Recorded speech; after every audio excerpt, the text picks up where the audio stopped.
Bom dia a todos, né? Vamos começar a nossa aula. Então, na aula passada, nós introduzimos, né, o nosso módulo, vimos lá, né, um pouco da crônica com o conto.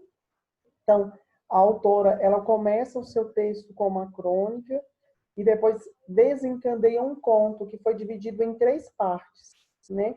Muito interessante, é um texto de Raquel de Queiroz. Fizemos lá a compreensão, né, a interpretação deste texto. Então, vamos estudar agora, né, toda a sua construção, a linguagem do texto, a maneira como ele foi construído. Então, ficou para casa. Aí, né, conversa em jogo como lidar com as frustrações. Então, a gente vive num tempo, né, principalmente agora, né, quantas pessoas frustradas, né, talvez almejam alguma coisa, sonham em ter alguma coisa e às vezes não dá certo e acaba se frustrando. Então, como lidar com tudo isso, né? De que maneira, quando a gente frustra. E aí você tinha que, né, que escrever aí nessas linhas, dizer a sua opinião a respeito, né? Então, é preciso parar, é preciso respirar fundo, concentrar, né? Às vezes esquecer, deixar passar, partir para outra coisa, né? Mudar a página, virar a página, porque as frustrações, elas fazem parte da nossa vida. Então, aí, seguindo aqui, nós temos a construção do texto, a forma de organizar o texto. Então, o encadeamento da narrativa. O texto de Raquel de Queiroz está dividido em 3 unidades narrativas, que a autora chamou-as de quadro. Para encadear os quadros e prender a atenção do leitor, lembre-se de que a história foi inicialmente publicada em partes separadas. A autora criou uma forma de estabelecer uma ligação entre eles, fazendo atividades a seguir. Você poderá observar melhor como isso acontece. Então, foi-se dividido o texto, né, em 3 partes e ele foi publicado primeiro a primeira parte, depois a segunda e, por último, a terceira. Então, ela foi criando todo o encadeamento da narrativa de modo a despertar no leitor uma curiosidade para aquilo que aconteceria no final. Então, o que vai acontecer? Né? Provoca-se um suspense, e esse suspense leva o leitor a quê? A querer ler a próxima parte. Então, por exemplo, esse texto foi publicado no jornal, então, com certeza, a pessoa ela comprou o jornal, né, a próxima edição do jornal, para ler a continuidade desse texto. Então, existe o que é um encadeamento da narrativa. Então, esse encadeamento, ele existe muito e é necessário dentro da história. Então, quando você está lendo uma história, observa que ela vai te encaminhando para o final, e às vezes esse final está muito longe, tá, né? Mas ela vai te encaminhando, ela vai te levando e prendendo a sua atenção. Então, isso é o quê? É o encadeamento da narrativa. É de que maneira a narrativa ela está sendo ali escrita, a história ela vem passando. Então, aí tem, releia o final do quadro 1, e foi aí que o destino saiu dos seus cuidados e fez a primeira intervenção. Suscitou um sargento. Explique de que modo esse trecho pode prender a atenção do leitor para o quadro seguinte. Então, nós temos aqui o final do quadro 1. E aí, o destino fez a sua intervenção, suscitou um sargento. O que isso quer dizer? Né? Esse trecho, por que ele prende a atenção do leitor? Né? Será porque aqui a nossa atenção, o nosso suspense, o nosso desejo de querer ler a próxima parte com esse trecho que ela finaliza aqui no quadro 1? No desenrolar da história, há passagens que atuam como ligações entre as partes do enredo, indicando ou antecipando que haverá alterações significativas nos rumos dos acontecimentos. No esquema a seguir, no quadro A, foi transcrita a passagem que liga do quadro 1 ao quadro 2. Observe. Quadro 1. Casamento e relacionamento morno entre o dono do armazém e a operária. Quadro 2. O namoro entre o sargento e a mulher e a transferência do sargento. O sofrimento da mulher e a descoberta do amante pelo marido. Cartas e o ciúme. E no quadro 3, a relação fatal, o assassinato do carteiro. Então, foi aí que o destino saiu dos seus cuidados e fez a primeira intervenção. Suscitou um sargento. Aí aqui no B, você vai colocar o namoro entre o sargento e a mulher, a transferência do sargento. Qual é o trecho que nós temos lá? Que leva a esse daqui. Então, o que, que vai acontecer? O sofrimento da mulher e a descoberta do amante pelo marido. A cartas dos ciúmes. O que, que acontece lá no texto? Qual é o trecho do texto que evidencia isso? E, por último, aqui, a morte na letra C. Então, transcreva acima as passagens do texto que funcionam como elemento de ligação entre os momentos da narrativa indicados, correspondentes aos quadros B e C do esquema. Em qual momento da narrativa essas passagens elas se apresentam? Então, vocês vão dizendo em qual momento é, se no quadro 1, no quadro 2, né? Se é na situação inicial, se é no conflito, se é no clímax ou se é no desfecho. No quadro 3, o narrador deixa claro que a história está sendo apresentada para o leitor em dias diferentes, como se fossem capítulos. Localize e transcreva a passagem que comprova esse fato. Então, qual é a passagem do tempo que nós temos ali, né? Aonde é que se evidencia a passagem do tempo, qual é a marca que nós temos ali da passagem do tempo. Então, aí vocês, né, devem pegar aqui esta atividade, dando uma analisada. Então, continuando, né, aqui nosso exercício na questão 5. Escolha uma das passagens que fazem a ligação entre as partes das narrativas e reescreva de modo que possa prender a atenção do leitor. Então, quais são as passagens, né, que faz aí a ligação entre as partes da narrativa, né? E aí na questão da situação inicial, do conflito, do clima, e que tem a prender a atenção do leitor. O indícios do desfecho. Então, a autora, ela coloca também, né?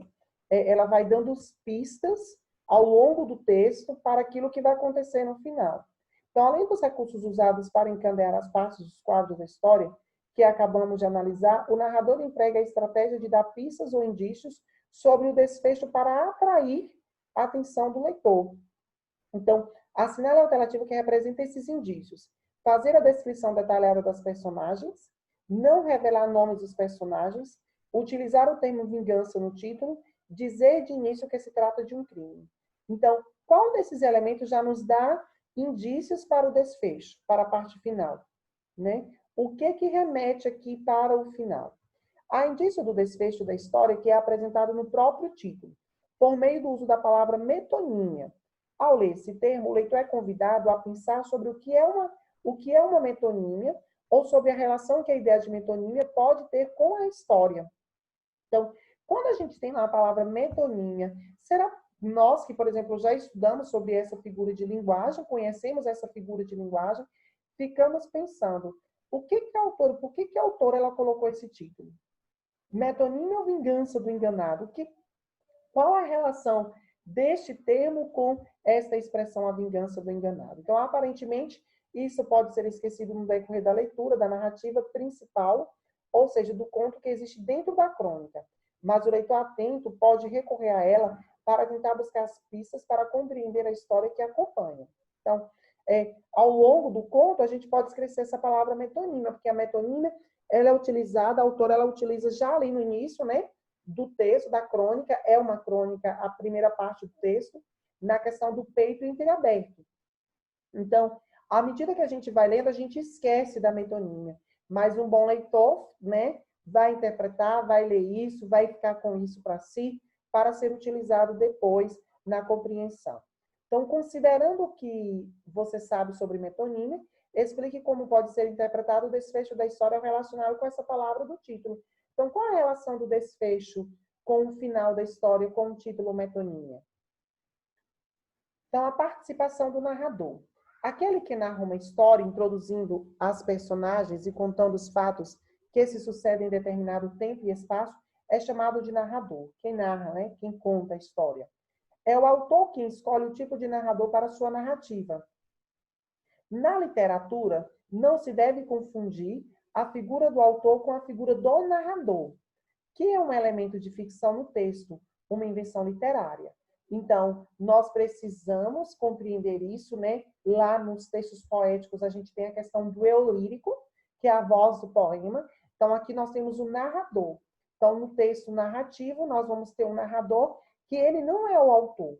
Então, o autor é quem escreveu este texto, o narrador é quem conta esta história. Então, por exemplo, este é um texto de Raquel de Queiroz, uma autora mulher, que pode ter sido escrito numa voz masculina, que pode ter um narrador aí masculino. Então, na narrativa analisada neste capítulo, o narrador identifica-se também como autor do romance O 15, história de uma família de retirantes do Nordeste que abandona a casa para fugir da seca. Esse romance levou a Raquel de Queiroz a ser reconhecida como escritora ainda muito jovem.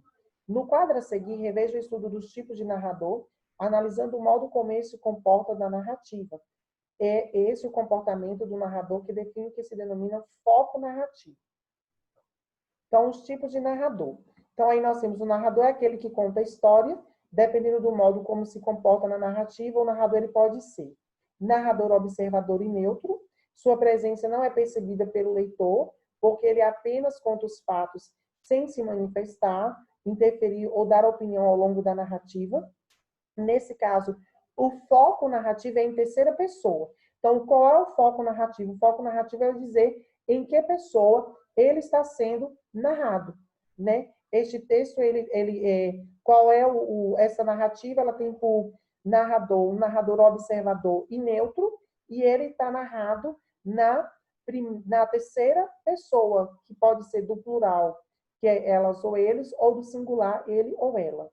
Então, aí, o foco narrativo é a pessoa em qual pessoa o texto está sendo narrado. Narrador personagem é o narrador em primeira pessoa, ao mesmo tempo em que narra, ele também participa dos fatos, como personagem da história. Por isso, o leitor percebe sua presença manifestada no uso da primeira pessoa, que é o eu, o nós, e o foco narrativo é na primeira pessoa. E o narrador intruso, ele não faz parte da história, ele não toma parte dos acontecimentos, mas interrompe a narrativa para comentar os fatos e expressar sentimentos e opiniões, julgar as ações ou o comportamento das personagens. O foco narrativo aqui pode ser tanto na primeira como na terceira pessoa. Então, o narrador intruso, ele não faz parte da história, mas ele entra na história, às vezes, para poder dar a sua opinião, né? Ele expressa a opinião, ele deixa claro ali, né? Talvez como deveria ser, ou como ele acha que deveria ser, deixando claro a sua opinião. Relembrando, é o autor quem escolhe o tipo de narrador que quer para a sua narrativa.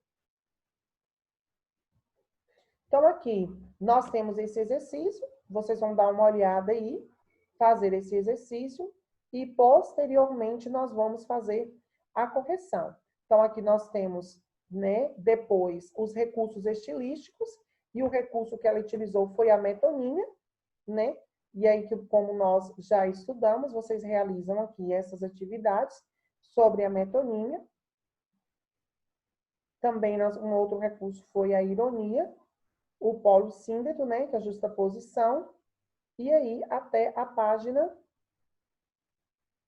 20, certo? Então, a atividade até a página 20, façam os exercícios, façam as atividades, e posteriormente nós faremos a correção destes exercícios.